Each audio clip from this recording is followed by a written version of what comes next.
That's crazy.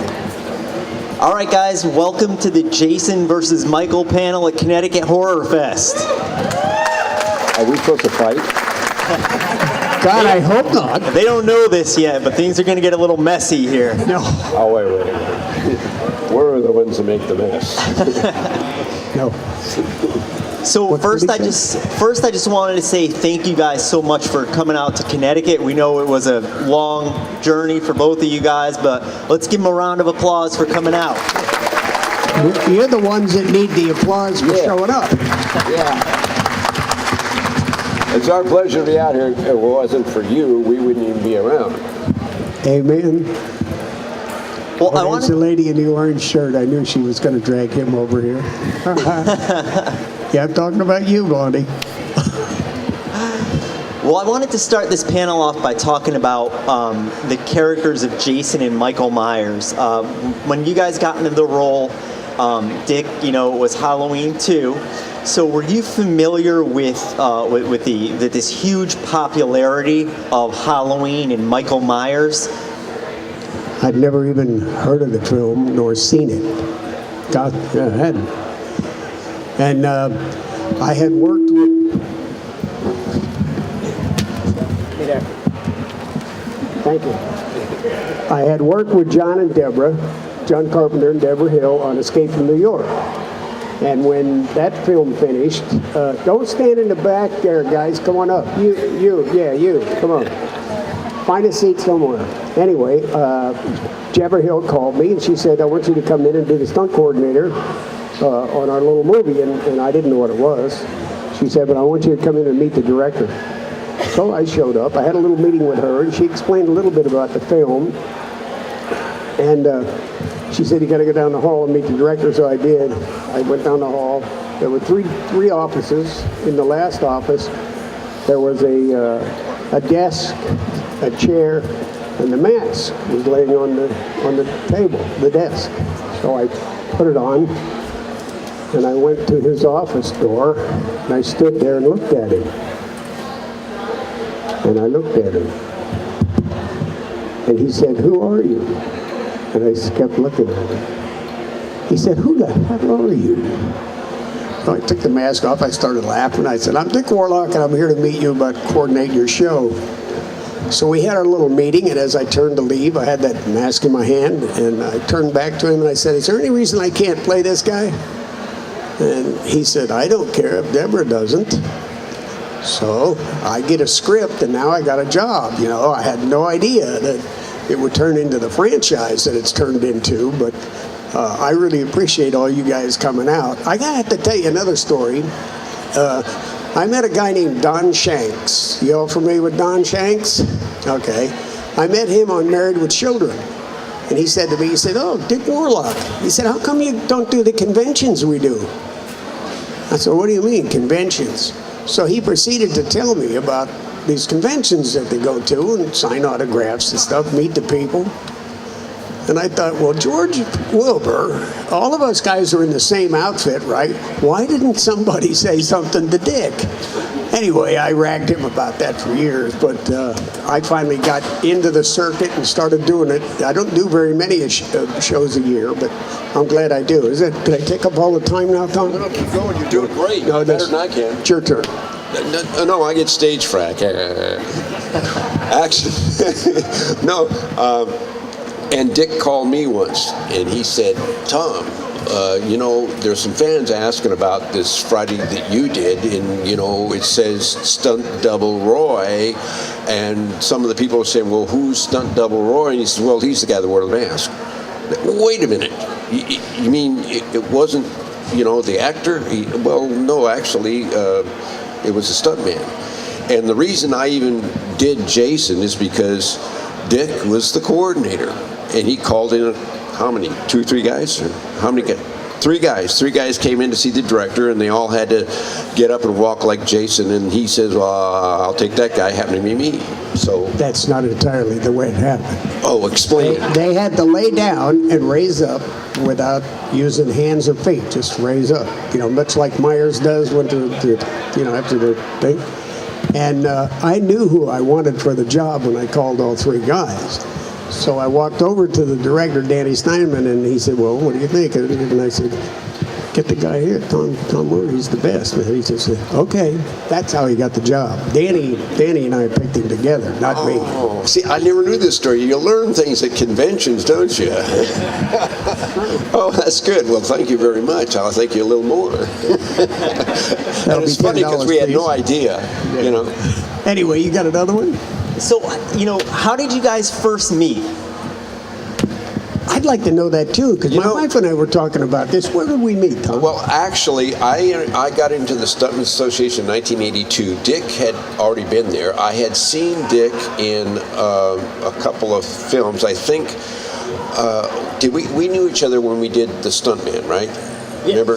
Yes. Because we met. Yeah, because I saw him there. But I think I can't remember the first time that we actually met, but when I joined the association is when we kind of became friends, and that was 1982. And then it wasn't, I forget what other film we did, but it was not too far after that we did the Friday movie. I don't know exactly. You have to stop and think about it. Hey, you're asking stunt guys, what do we use our head for? To land on, okay? Memory's not included. No. We've had a good time over the years together. When he did a series called Scarecrow and Mrs. King. Anybody in here remember that show?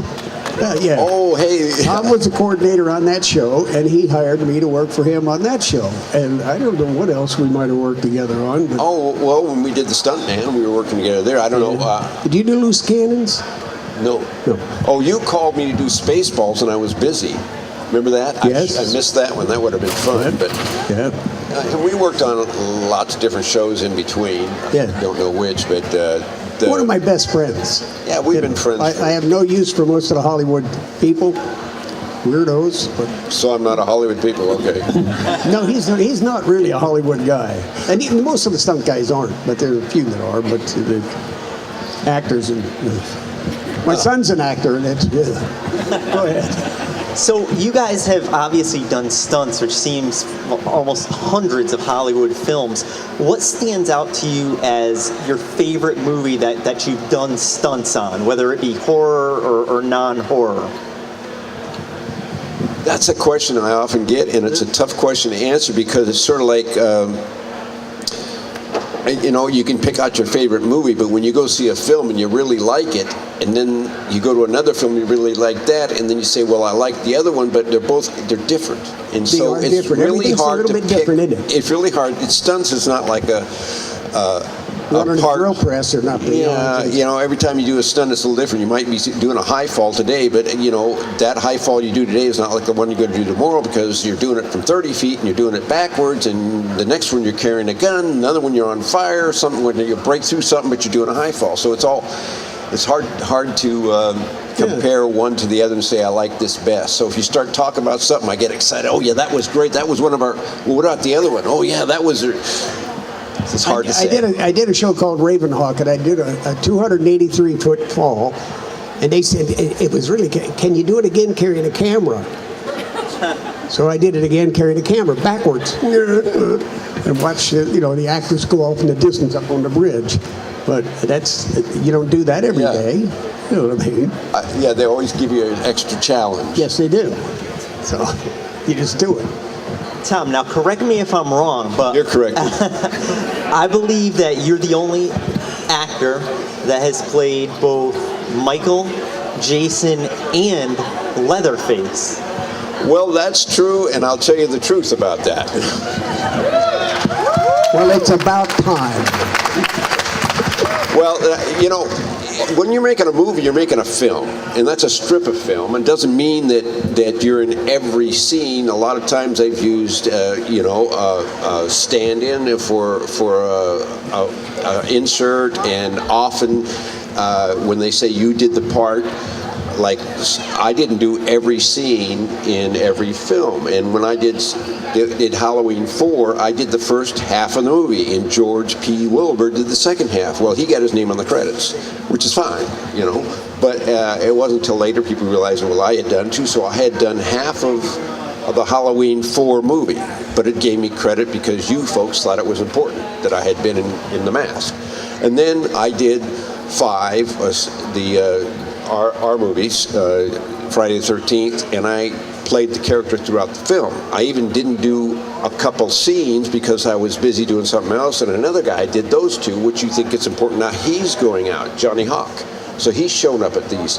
He was one of them on the interview. Yeah. Oh, he's one on the interview, yeah. But at any rate, when I did the big credit of Leatherface, that was only because I was hired to be a stuntman on the show, and one of our stunt coordinators, John Moyle, called me in, and I was doubling the guy that did the character in the radio station. He was the cowboy, and he got killed by Leatherface, who broke through the door, knocked him over a railing, onto a desk, onto the floor, and Chop Talk killed him with a hammer.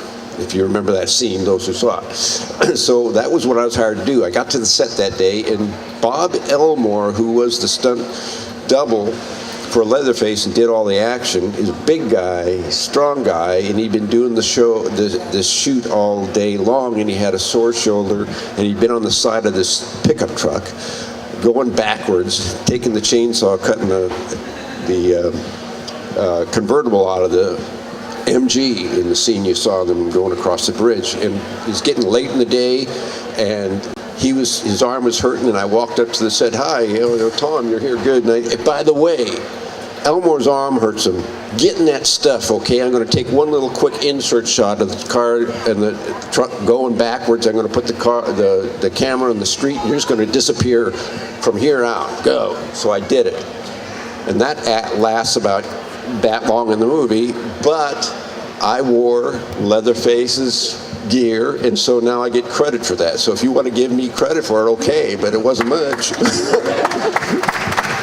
And it's an example of what he was talking about as he began this tirade. Tirade? Diatribe. That was, tirade. Yeah, well, I thought that was very intelligent speaking. Well, it was. Oh, it was. But you. Yeah. Well, we're not actors. In the original Halloween, there were 5 people that had the outfit on, and one of them was the lady producer, Deborah Hill. When it was the little kid with the thing and the mask over the camera and the killing the sister. Then you got Jimmy Winburn, who does the boom boom and falls down outside when he gets killed. And then you got Tony Moran pulling his mask off and pulling it back down, and that was the only shot he was in, 4 seconds? And he's in and out. Then Nick Castle and John Carpenter went to film school together. So guess why Nick Castle got credit as Myers? But Tommy Lee Wallace, who directed part 3, was Myers more actually than anyone else in the movie. Tommy Lee Wallace was. Every time you saw him do anything that had anything physical to it, like stabbing the guy up against the wall, and because Tommy was a set decorator and designer, and he knew where to score the things to break, like the closet breaking when he's crashing through and she's on the floor with the light swinging and So that's the story on that one. So there's all of these people involved in making one movie. Oh, yeah, and it's true that it's the fans that make it important. Aaron Lehman, who did the first Jason, what did he do? He jumped up out of the water, grabbed the girl in the boat, brought her down the way. How long does it last? But he's been going to convention. He was the first Jason, and he was somebody. Yeah. And it doesn't matter necessarily how long or what happened. No.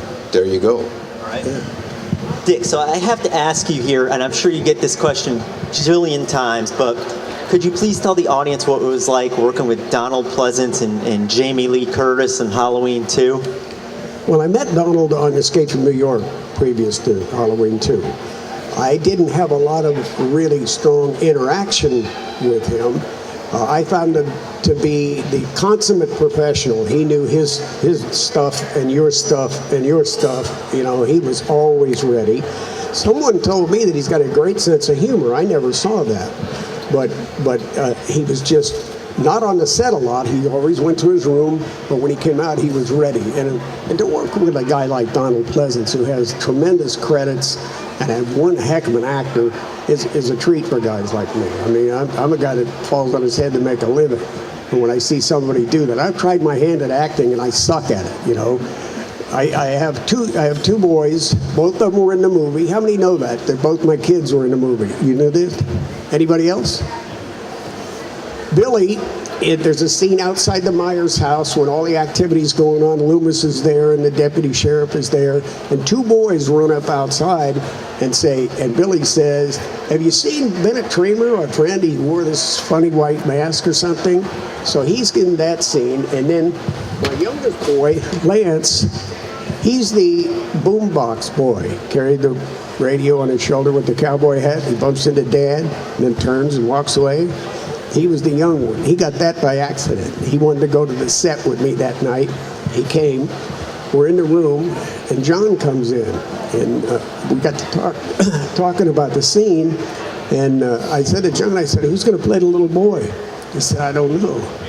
I said, well, how about Lance? Yeah, I think we can work that out.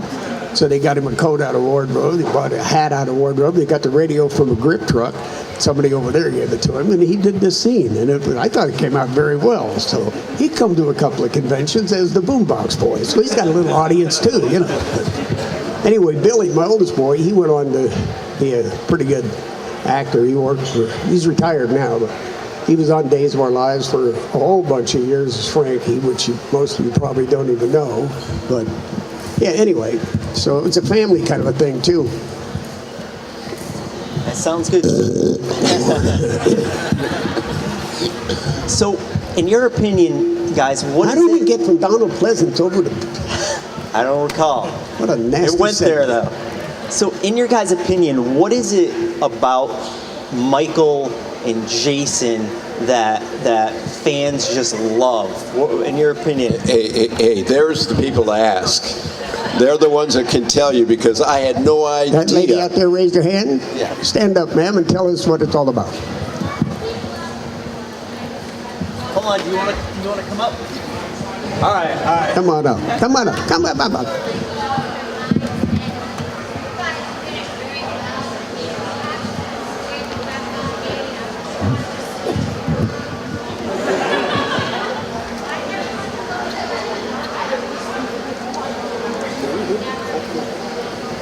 Well,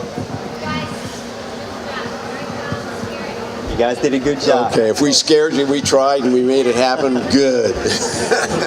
You came back for more movies. It's funny, I can't tell you guys how many people here have said that, this is their first horror convention, or they maybe came with their son or their brother, someone that they know, so they're not necessarily into horror, and they're like, I just want to meet that guy because I was so terrified of him as a kid, or I can't even look at Michael Myers because he's so scary. And I was like, well, he's not that scary anymore. He's sitting over there. You probably passed him. That's your grandpa sitting over there, kids.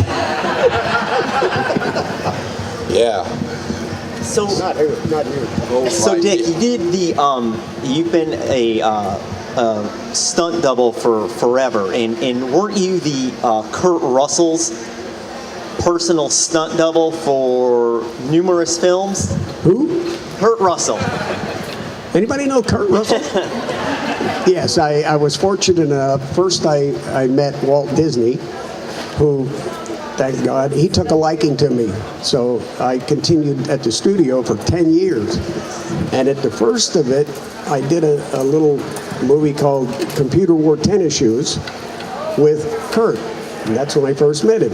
And his dad said to him, he said, why don't you put Dick in his contract? After, I think, the third film, he said, why don't you put Dick in his contract? And Kurt said, I don't know about putting somebody in a contract. So his dad, Bing Russell, who played the sheriff on an old TV series called Bonanza, and many more, but they, in fact, if you've ever seen Kurt Russell, anybody seen Kurt Russell do that movie Elvis?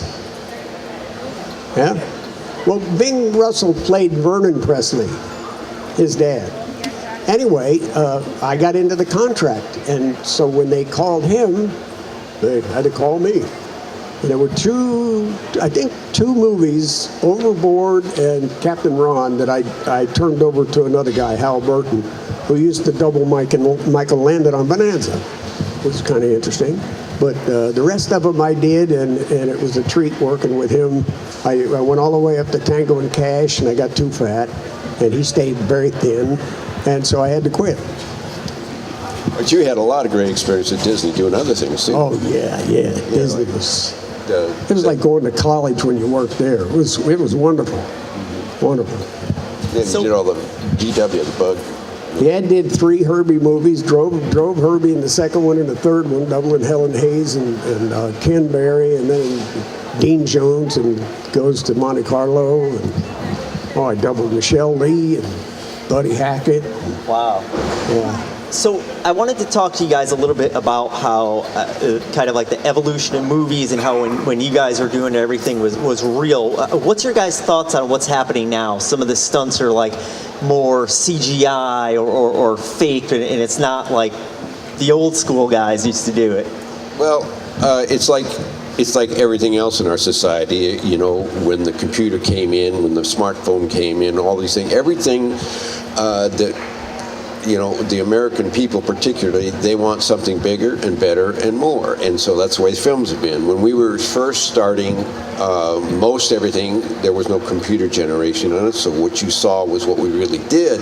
I mean, there was some, of course, they call it movie magic because we set things up to make it look like it's real when it isn't real.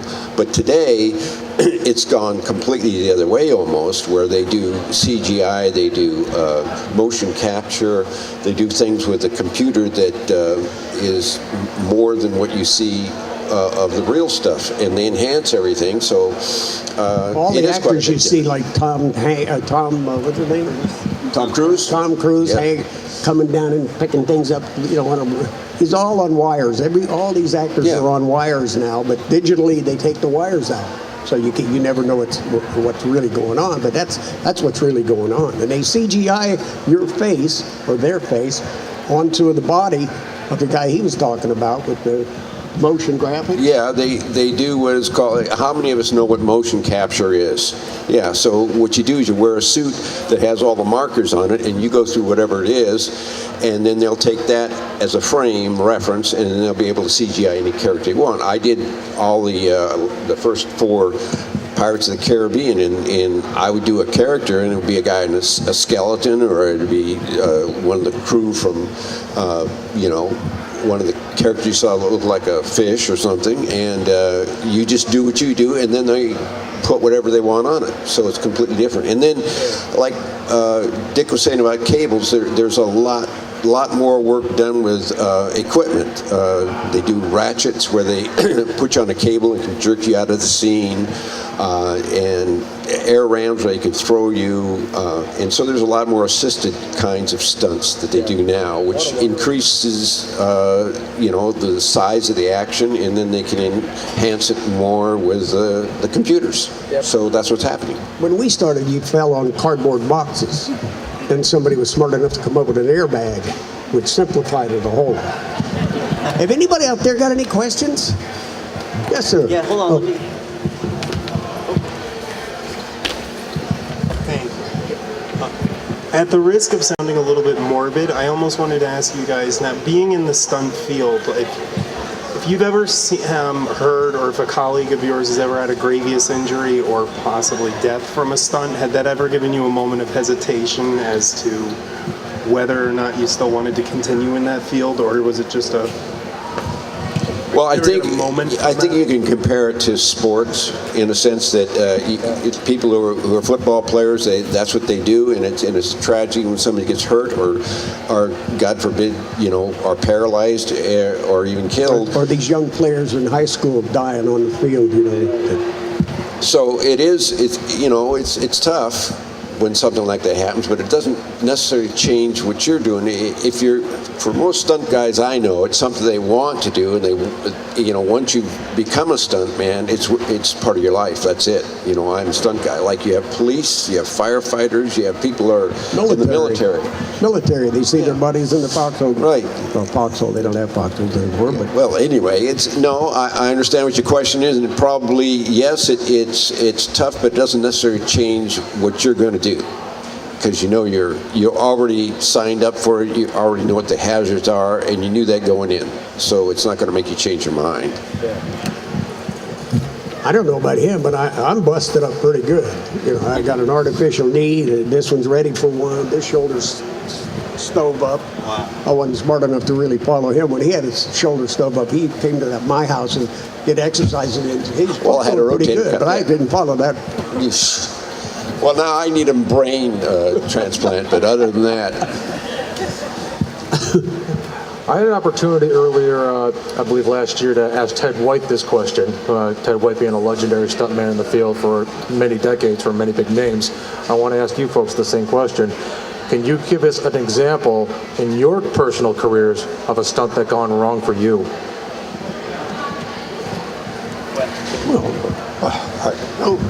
I've never made a mistake. I worked on a really big A movie called The Relic. Anybody ever heard of it? That's an old relic, isn't it? There's a scene. I mean, it's no biggie what happened, but it caused this shoulder. Well, first it was the original rollerball that I busted it up, and then helicopters come in to where this relic is in the museum, and I'm the first guy that rappels down, and I get about halfway, and this thing comes and gets me, and then bites my head off, and it rolls off in the dark somewhere. But I flew about from here to you or further. Maybe that fellow right back there with his head up like this. See him back there? Raise your hand. No, you. That's it, that guy. And I was on wires, right? They rigged it up. I was on wires and jerked, and I went back into a table. And boy, it just boogered my shoulder up. So that went a little wrong because the guy that set it all up said, "Oh, you'll land like a feather." Didn't work out that way. Sometimes feathers hit hard. Yeah. Oh, yeah. I wear these big things here in my ears. I was doubling a guy on, they used to shoot that series in San Diego. Who played the Indian? Right, I know. Doesn't matter. Not Branscombe. Richmond played on it with him. Yeah, Branscombe. He did the Indian. Right. Bobby Six Killer. Anyway, I ran down some steps and there's a car sitting there headed this way, right? Camera's back here looking at the back end of the car. I jump in the car, the door slams and the girl drives away. Well, as she's going away, the camera's here, an actor steps in front of the camera, shooting over his shoulder. Oh, shoot. I have a lot of these at home. I still don't know how to use it. He's not a singer. I do karaoke all the time. Anyway, he jumps in front of the camera. He fires a gun. At the same time, they blow the back window out of the car using squibs. Poppers they call them. And my ears just went from then on. It sounded like somebody for hours talking through a wrinkled up newspaper. I mean, it was awful. So fortunately, we were right up the hill from the Screen Actors Guild, the hospital. So they ran me down there. They checked my hearing. He said he lost I forget what the percentage was, 30 or 40%. Over the years, it's just gotten worse. That went wrong. I had those little foam things that you can put in your ears, They didn't help. Didn't help at all. But, yeah. That went wrong. Yeah. I don't have any real great stories except I can tell you this one because it relates to horror stuff. So you remember my great experience on Chainsaw 2? Well, that story continues because when I got on the side of that truck, I didn't know what was going on. I just came to the set. And I'm standing there with my bag, and I'm saying, "Hi, I'm here." Good, get in that uniform, get up there on the truck. Well, what do you mean on the truck? Well, what we've been doing all day is we've had Elmore stand on the bed of the truck with the chainsaw reaching out and cutting that cloth top on the Mercedes that's going forward while you are in the truck going backwards across this bridge. So you're going to do that. Fine, great. How we rig it up? Well, I'm going to put you in a harness. I'm going to put a cable off the back of your harness and it's going to the other side of the bed of the truck so you can stand up on the edge of the bed. You lean forward and push out because that's how you're going to be getting tension on your cable to keep you from falling into the street. And so you lean out a little bit and push real hard, because if you don't push hard, your feet might go out and you go into the street and it'd be kind of like being in a blender. So you want to make sure you stay kind of straight out. Okay, fine. Now, I get up there, and one of the guys been doing it all day. They got kind of used to it. And he says, well, you're just going to start out? Yeah, no problem. So I have a chainsaw in my hand. I'm on top of this thing, reaching out, pushing with my legs, and they say, ready, rolling, and action. Now, you've all seen cartoons when the Roadrunner goes, well, that's what it felt like. Oh my God, we're moving fast. And I'm out here pushing as hard as I can to get this thing going. And okay, I kind of got the feel of it. I'm doing fine now. And we come to the end of the bridge now. This was getting later in the day, and the lights had been getting a little bit dark, so they put HMIs, which are big lights for film, on the bridge above us. So the guy who's driving the truck is sitting here going, and he gets to the end of the bridge, and all of a sudden it's getting dark enough that he can't really see how the road turns, and realizes he can't really tell where we're going to go next, because he's been doing it during the daylight, and now it's starting to get dark, and he went from bright lights on the bridge to twilight or a little bit dusk. What can he do but hit the brakes? Now that might Sorry be about fine. that, Chief. That might be fine if I had some brakes myself, but all I had was a cable tied to my back to the other side of the truck bed. So at 30 miles an hour, or whatever we were doing, I was continuing until I got to the tailgate, and the cable stopped me, and I went right to the street with a chainsaw. And fortunately, I'm very careful, so I had to have knee pads, elbow pads anyway, because I was ready for anything, hopefully. So when I get to the street, I did brace myself. I was able to put the chainsaw on the street first, and then my arms and knees. And the stuntman whose drive was smart enough to realize, well, if I started putting on the brakes, I better continue putting on the brakes so we don't run Morga over. So we all came to a skidding halt in about so many feet, however it was, and I laid in the street realizing how close I was and to really getting hurt. But fortunately I didn't, and that was a stunt that went wrong. Wow. Well, I have a question for each of you here. Then I want to open it up to the fans for the last few minutes. Dick, what was your favorite memory of Halloween 2? Looking back at your time filming, what do you recall as the thing you look back at and be like, that part was awesome?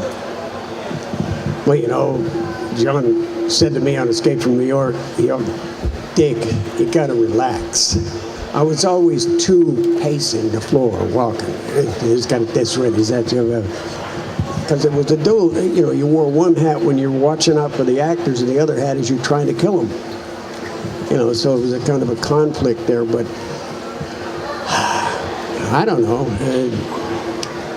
That's a tough question for me. I really, I can't answer that. You don't know what was the good part, huh? No, I enjoyed making it. I enjoyed the work. I don't know. Excellent. What about you, Tom? Is there anything on Friday the 13th 5 that you remember that you consider your best memory, or you look back on and say, this is pretty cool? Well, I remember a couple things. Let's set this up. I thought I was a pretty good actor, because there's one scene where I'm being Jason as a flashback, and I'm standing under this tree, and the POV is from the top window looking down, and we're seeing Jason as a flashback, and the camera and the crew and everybody's upstairs. And so there's nothing to it. I'm standing there. And so this guy, who's the stunt coordinator, is downstairs at the kitchen. He opens the kitchen door. It's upstairs at the window. No, you went downstairs, because I looked at you downstairs. The camera's up there, and you're standing out there, and you decide that since I'm in this intense scene looking really bad, that you'd see if I could hold that position or not. So you started doing a few things that would make me laugh. And if you ever saw that scene, and I'm under this tree looking up at him, here's this guy in the doorway below him. mooning me, and I'm behind that mask just cracking up, holding it all together. So whatever you thought was going on wasn't exactly what was going on. That's amazing. Thank you for that. Something that went right. But the best thing for me, when we got ready to do the tractor, and that front loader that hit me, Dick comes up and said, well, we're going to have you hit with this thing. What do you want? And I said, well, let me work it out. So we got one of my buddies, Ray Woodfork, who's a good stunt man. He says, you can drive the tractor. And said, oh, cool. So I'm all excited. He said, well, what do you want to do? I said, let me deal with it. So I rigged the tractor up. I put a 2x4 underneath the top of the bucket and jammed it in, fixed it up. I had a place for my hand, and I had a place to put this, and I got it all set up. And he's sitting back there. Okay, looks good to me. All right, let's do it. All right. Roll it, hit it, and my God, it worked great. I got some air, I hit the ground, I slid. Ray jumped out after it, and it was great, and that was fun. So that was one of the highlights for me. Awesome. So we have time for a question or two left here. Does anyone have any? No one has any. All right, guys. Well, there's one. Oh, there's one. Questions for Dick. Just because I'm a huge fan of the movie Casino, I wanted to know if you'd be willing to speak about your time with that for a moment or two, working with Scorsese and such. Yeah, okay. Dan Behringer, a friend of mine, he called me up and said, we want you to come up to Las Vegas. We're doing this film. So I show up there. He says, you got a little part here, probably 2 pages of dialogue. I'm going, wait a minute. I don't do dialogue. Danny, he said, don't worry about it, it's nothing. Well, what it was is nothing. I didn't say a word.